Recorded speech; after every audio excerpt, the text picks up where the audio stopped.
Ya, dari sekian banyak langkah diplomatik yang kemudian ini dilakukan, pertanyaannya sebenarnya setiap hari sama. Akankah memang nantinya gencatan senjata ini akan betul-betul diberlakukan dan mungkin akan berlangsung permanen di tanah Palestina? Itu yang akan kita bahas pemirsa di Apa Kabar Indonesia Malam dengan sejumlah narasumber yang sudah hadir. Kita akan sapa satu persatu. Sudah ada Pak Smith Al-Hadar yang merupakan pengamat Timur Tengah. Selamat malam. Assalamualaikum Pak Smith. Selamat malam, waalaikumsalam. Baik, di sebelahnya juga sudah ada Mas Agung Nurwijoyo yang merupakan pengamat hubungan internasional Universitas Indonesia. Mas Agung, terima kasih sudah hadir. Sama-sama Mbak, terima kasih diundang kembali. Baik, saya ke Pak Smith terlebih dahulu. Pak Smith, kalau kita berbicara mungkin mulai dari Israel yang kemudian mengirimkan tim ke Qatar ya di tanggal 6 Juli 2025. Anda melihat ini sebenarnya apa yang diinginkan oleh Israel? Apakah betul gencatan senjata saja kah? Atau mungkin ada maksud lain, misalnya hanya terfokus untuk pembebasan sandera ataupun juga ada maksud untuk menekan Hamas dalam hal ini, tanda kutip? Ya, yang pertama ini kan Netanyahu dipaksa oleh Presiden Amerika Serikat Donald Trump untuk secepatnya mengakhiri perang. Nah, jadi dia terpaksa kirim delegasi ke Qatar. Ya. Pada saat bersamaan dia terbang ke Amerika Serikat. Jadi Trump sudah mengusulkan membuat proposal untuk mengakhiri perang. Tapi untuk transisinya itu pertamanya 60 hari. 60 hari gencatan senjata dengan imbalan pertukaran tahanan Palestina yang ditahan Israel dan pembebasan tahanan orang Yahudi. 10 orang yang masih hidup dan 18 orang yang sudah jadi jenazah dalam 6 bulan dalam 2 bulan ini gencatan senjata. Dari kurang lebih kalau nggak salah 50 ya Pak ya totalnya. 53. 53. Ya, Oke. 53. Nanti gelombang berikut baru di ini. Nah, detailnya ini yang belum disetujui. Detailnya itu adalah Hamas ingin setelah 60 hari itu gencatan senjata berlanjut untuk pembebasan seluruh tahanan dan Israel keluar dari Gaza, Palestina dan bantuan kemanusiaan masuk penuh. Nah, ini Netanyahu belum setuju. Dia minta supaya Hamas melepaskan senjata dan keluar dari Gaza. Tapi itu hal yang mustahil bisa dipenuhi oleh Hamas. Tidak mungkin gitu. Karena kalau itu dia lakukan berarti dia kalah. Dia kalah, itu seluruh bangsa Palestina akan kutuk sama dia. Karena kalau lu yang memulai perang, lalu hasilnya seperti ini, kita sudah menderita kehancuran seluruhnya, lalu lu bilang ngaku kalah. Lalu kenapa nggak dari dulu? Ini kan sudah hampir 2 tahun perangnya ini. Kenapa nggak dari dulu lo ini? Nah, jadi Hamas nothing to lose. Dia tidak akan mau melepaskan senjata dan meninggalkan Gaza seperti diinginkan Netanyahu. Di pihak lain Netanyahu dalam posisi sulit juga. Karena Trump tidak ingin perang ini berlanjut terus. Reputasi Amerika Serikat hancur, reputasi Israel juga hancur. Secara ekonomi juga ya. Tetapi bulan Oktober itu ada pemilihan umum di Israel. Nah, kalau sekarang ini Netanyahu setuju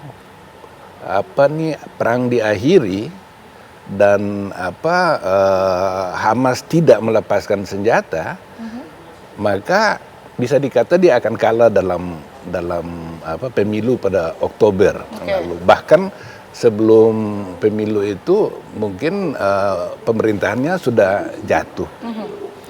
Nah, untuk itu Trump menawarkan diri. Dia minta kepada pengadilan Israel untuk tidak menuntut terhadap Netanyahu. Karena dia terlibat korupsi dan suap yang harus dihukum. Tidak melanjutkan proses hukumnya begitu ya, Pak Smith ya.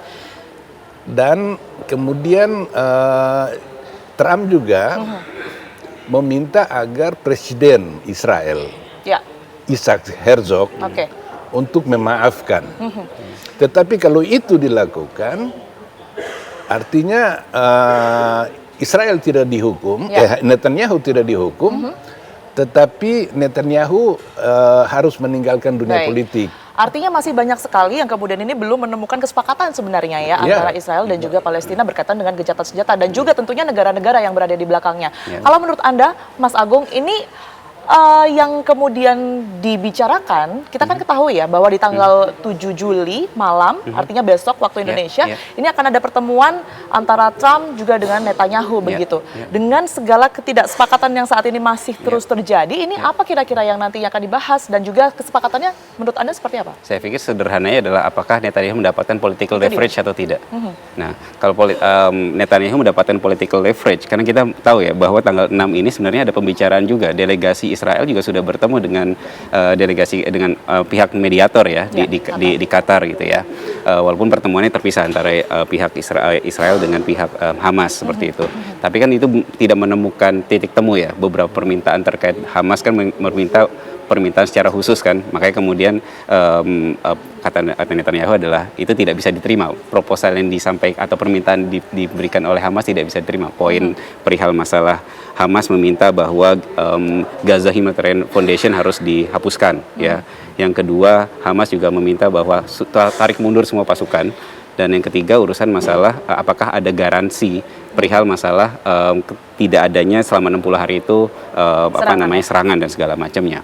Nah, tapi lepas daripada 3 permintaan tersebut, kata kuncinya adalah tidak di tanggal 6 ya, tapi tanggal 7. Apakah pertemuan ini akan melahirkan political leverage untuk Netanyahu? Yang tadi sudah banyak dijelaskan oleh Pak Smith itu ya, perihal masalah terlibat kasus 1.000, kasus 2.000, kasus 4.000 sebutannya. Itu kan kasus urusan masalah suap yang menimpa Netanyahu. Apalagi ada tadi pemilu dan segala macam. Artinya Netanyahu ini sebenarnya membutuhkan political leverage yang didapat dari Amerika Serikat. Kalau Israel secara kawasan dalam konteks dia melakukan serangan dan segala macamnya, ini kan pengen menunjukkan bahwa dia pengen menunjukkan hegemon juga. Tapi dalam konteks Netanyahu-nya, saya melihat ini ada urusan bagaimana dia untuk bertahan. Survival-nya ini pengen ditunjukkan. Makanya kemudian sangat rasional pilihan yang selalu diambil oleh Netanyahu. Makanya saya sepakat dengan judul hari ini, Israel dipaksa. Karena karakter Israel di bawah Netanyahu ini dalam sejak 2023 karakter perpetual war, perang tanpa akhir. Jadi ketika di Gaza sudah mulai deeskalasi, dia akan membuka front baru dengan Hizbullah, dengan Iran. Bahkan sekarang ketika kita bicara 1-2 hari terakhir tentang pembicaraan perdamaian dan gencatan senjata, kemudian di saat yang bersama kita ada cerita masalah bagaimana Israel melakukan serangan terhadap beberapa power plant yang dimiliki oleh Houthi di wilayah Red Sea seperti itu. Artinya dia tetap pengen ada perang ini terus berlanjut. Tapi di siang bersamaan Trump ini pengen mendorong nih agar kemudian ayo selesai dulu nih. Gitu. Nah, tergantung dari political leverage apakah Netanyahu mendapatkan itu atau tidak. Itu saya pikir kata kuncinya. Oke, Mas Agung tadi sempat mengatakan bahwa sebenarnya mungkin yang terpenting kita soroti saat ini adalah Amerika dan juga pertemuan dengan Israel begitu ya. Betul. Tapi sebelumnya ini kan memang diadakan terlebih dahulu pertemuan dengan Qatar. Kalau Anda melihat sebenarnya kenapa Qatar ini selalu kemudian ini dijadikan mediator ya dalam semacam perundingan-perundingan seperti ini? Secara sederhana memang Qatar plus Mesir ya sebenarnya. Dia ada aktor yang kemudian diterima oleh kedua belah pihak. Mediator itu kan memang akhirnya ya harus jadi honest broker yang menerima kedua belah pihak. Tapi kata kunci kemudian ketika kita melihat Qatar adalah perang 12 hari. Qatar melihat ada ruang yang middle ground lah yang kemudian melihat ruang untuk melakukan negosiasi. Ya, kenapa poinnya perang 12 hari antara Israel dengan Iran? Salah satunya kemudian bisa dilihat adalah ketika kita melihat perang tersebut, ya efek perang Iran habis-habisan, Israel habis-habisan, iya. Tapi di titik itu salah satu rasional yang kemudian dilakukan oleh Israel melakukan berbagai macam serangan adalah dalam konteks persepsi ancaman. Siapa yang disebut Israel sebagai existential threat. Nah, ternyata kan dalam konteks Iran kemarin pengaruh Iran dalam konteks kawasan saya melihatnya sudah jauh lebih menurun karena memang respon dari kelompok-kelompok proksinya Iran tidak semasif ketika rentang 2023 sampai 2024. Beda kemudian 2025 ketika serangan kemarin perang 12 hari responnya hanya dua belah pihak. Tapi tidak banyak muncul dari kelompok-kelompok proksi-proksi yang lain. Houthi baru beberapa hari terakhir saja kemudian muncul. Jadi penurunan dalam konteks MET dan NMT-nya perang rivalitas kawasan menurun. Ini yang menunjukkan Qatar masuk untuk mendorong bahwa ayo kemudian kita bisa melakukan aspek negosiasi. Makanya tadi kan ruangnya adalah sekarang Israel dipaksa untuk melakukan gencatan senjata seperti itu. Baik, saya juga membutuhkan pandangan Anda, Pak Smith, berkaitan dengan hal ini, mengenai bagaimana kemudian ini Qatar sebagai mediator jika kita bandingkan dengan negara-negara lain di Timur Tengah begitu ya, dan juga bagaimana sebenarnya hubungan Qatar dengan kekuatan besar seperti Amerika Serikat dan juga Israel. Tapi dijawab nanti, Pak Smith, kita akan jeda terlebih dahulu, kami akan kembali untuk Anda sesaat lagi. Anda kembali di Apa Kabar Indonesia Malam. Pemirsa, saya akan langsung kembali ke Pak Smith. Pak Smith, tadi ada pertanyaan yang terpotong. Sebenarnya kalau kita berbicara mengenai Qatar, ini seperti apa kemudian hubungannya dengan kekuatan-kekuatan besar ya, seperti Amerika, kemudian juga Israel yang saat ini tengah berada di pusaran antara konflik Israel dan juga Palestina begitu, dan juga dibandingkan dengan negara-negara lain di Timur Tengah yang mungkin bisa menjadi mediator juga sebenarnya, Mesir, kemudian juga Turki. Ini apa kelebihannya Qatar? Qatar terkait dengan Amerika khususnya. Qatar itu dia menampung pangkalan militer Amerika Serikat terbesar di Timur Tengah, terbesar. Kemudian Qatar itu begini, jadi di Timur Tengah itu ada 3 poros. Poros perlawanan dipimpin oleh Iran. Iran di Irak, ada di Lebanon, Hezbollah, kemudian di Suriah, di Houthi di Yaman, dan nah ini poros perlawanan ini sekarang ini hancur.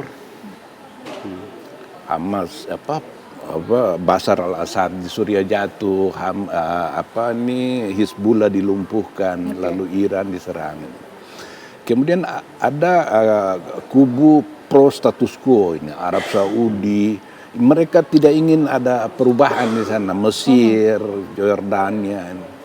Lalu yang ketiga itu Qatar dan Turki. Kedua kekuatan ini pendukung Ikhwanul Muslimin.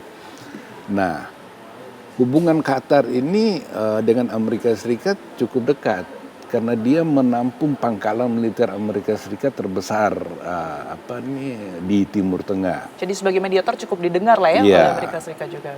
Lalu Amerika Serikat juga menyadari bahwa Hamas itu adalah sebuah ideologi, kekuatan yang tidak mungkin bisa dimusnahkan, sehingga kita harus berbicara dengan dia.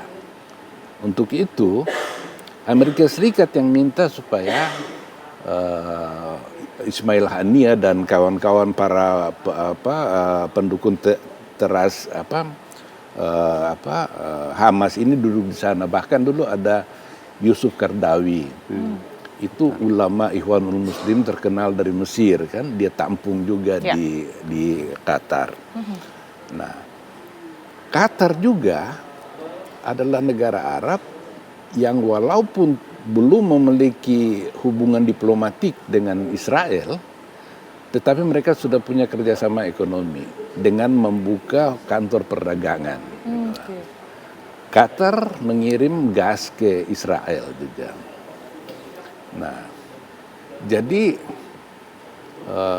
dalam posisi inilah Qatar memainkan peran penting sebagai mediator ya? Gitu. Baik. Karena kalau kita lihat secara politik, secara murni, kalau sampai kemudian melalui mediator Qatar ini kemudian bisa melahirkan sebuah perdamaian, apalagi kalau berujung kepada berdirinya negara Palestina. Baik. Maka Qatar itu akan mendapat kredit point yang luar biasa besarnya gitu. Ini sebuah negara kecil, tapi dia bisa menghasilkan sesuatu yang tidak bisa dilakukan oleh banyak pemimpin Gamal Abdul Nasser. Bahkan negara-negara yang lebih besar begitu ya, Pak Smith ya. Kemudian bisa menciptakan perdamaian begitu. Itu yang kemudian menjadi harapan oleh Qatar. Saya bergeser ke Mas Agung. Mas Agung, kalau Anda melihat ya, ini yang dilakukan oleh Israel saat ini sudah bertemu dengan mengirim tim ke Qatar begitu, kemudian juga bertemu dengan Amerika, ini hanya memang betul akan menyelesaikan konflik begitu fokusnya, atau hanya sebenarnya langkah simbolik saja? Sebenarnya yang kemudian jadi problem besar adalah upaya gencatan senjata ini tidak mutlak ada keinginan itu lahir dari Israel ya. Itu menurut saya itu jadi satu ganjalan yang cukup signifikan gitu ya. Dengan pola kemudian dilakukan oleh Israel melakukan serangan terus-menerus ya. Operasi tidak hanya terkait di Gaza tapi juga perang dengan Houthi, sebelumnya dengan Iran dan segala macamnya. Sebenarnya keinginan untuk damai itu tidak muncul dari sisi Israel. Ya, karena tadi pola saya sebutkan perpetual war, perang tiada akhir yang kemudian ditunjukkan oleh Netanyahu seperti itu. Jadi memang akhirnya satu juga kekhawatiran ketika tadi Pak Smith menjelaskan tentang konstelasi kekuatan power ya, struggle power di kawasan Timur Tengah. Sebenarnya satu hal juga penting adalah saya pikir Netanyahu berujung Israel pun ya akhirnya satu hal yang kemudian jadi ketakutan adalah kekhawatiran ya kekuatan leverage-nya Qatar naik ya di kawasan ya akhirnya memang satu kemudian jadi titik pentingnya adalah apa kemudian akhir kesepakatan dan Trump juga di titik yang sama ingin menunjukkan hegemoninya di kawasan karena di titik yang bersamaan juga sebenarnya kita melihat dua aktor yang sebenarnya punya potensi aktor global, misalkan Rusia kemudian Cina. Betul. Dua aktor ini dalam beberapa bulan terakhir, pendapat saya adalah indifference, gitu. Abai untuk kawasan Timur Tengah. Tidak terlalu banyak masuk untuk main terlalu jauh. Memberikan statement, oke. Tapi dalam memberikan backup, kalau kita biasa kemudian kita menyebutkan, oh Iran berkonflik sama Israel, kemudian Iran akan di backup oleh Cina, kemudian Rusia. Tapi ternyata dalam 12 hari kita nggak melihat hal tersebut. Ya ternyata Iran dan Rusia dengan Cina kondisinya indifference. Dan di titik ini adalah ruangnya Amerika Serikat untuk menunjukkan hegemonisnya di kawasan Timur Tengah. Makanya pertemuan 7 Juli yang kemudian dilakukan Trump dengan Netanyahu menjadi satu pertemuan yang signifikan ya. Kemudian melihat dalam perkembangan ke depannya seperti itu. Karena memang ini negatif peace yang kemudian pengen didorong atau the absence of violence, berhentinya kekerasannya. Cuma bagaimana kemudian berhentinya kekerasan ini pihak-pihak yang berperang, ini yang paling sulit ketika kita bicara masalah gencatan senjata. Kedua belah pihak merasa sebagai pemenang dalam perang. Itu poin yang paling sulit. Kita belajar dari perang 12 hari Iran-Israel, keduanya selesai perang menyatakan diri sebagai pemenang dalam perang. Ya, dalam perang ketika bicara masalah Gaza atau Hamas dengan IDF dengan Israel, keduanya pasti ketika gencatan senjata ini akan disepakati, keduanya akan memberikan klaim tersebut. Nah, memang jadi poin yang paling sulit adalah membuat kedua belah pihak merasa sebagai pemenang dalam perang. Nah, itu yang kemudian menjadi kalkulasi yang memang akhirnya oleh para mediator baik Qatar maupun Amerika Serikat memperhitungkan hal-hal tersebut. Kalaupun nanti betul akan terjadi begitu ya sebuah kesepakatan, kira-kira kalau menurut Anda persyaratan apa yang kemudian ini diajukan oleh kedua belah pihak? Mengingat saat ini persyaratan ini masih menjadi hal yang alot dan terus diperbincangkan begitu ya antara Israel dan juga Hamas ini. Saya poin 60 hari berhentinya 60 hari gencatan senjata, poin-poin besarnya kan sudah dibicarakan ya, pertukaran tawanan, kemudian proses bantuan kemanusiaan itu ya dan segala macamnya. Tapi juga poin yang penting memang deal-dealan antara Trump dengan Netanyahu-nya. Gitunya. Itu juga jadi makanya tadi kemudian saya menyebutkan perkataan political leverage ya.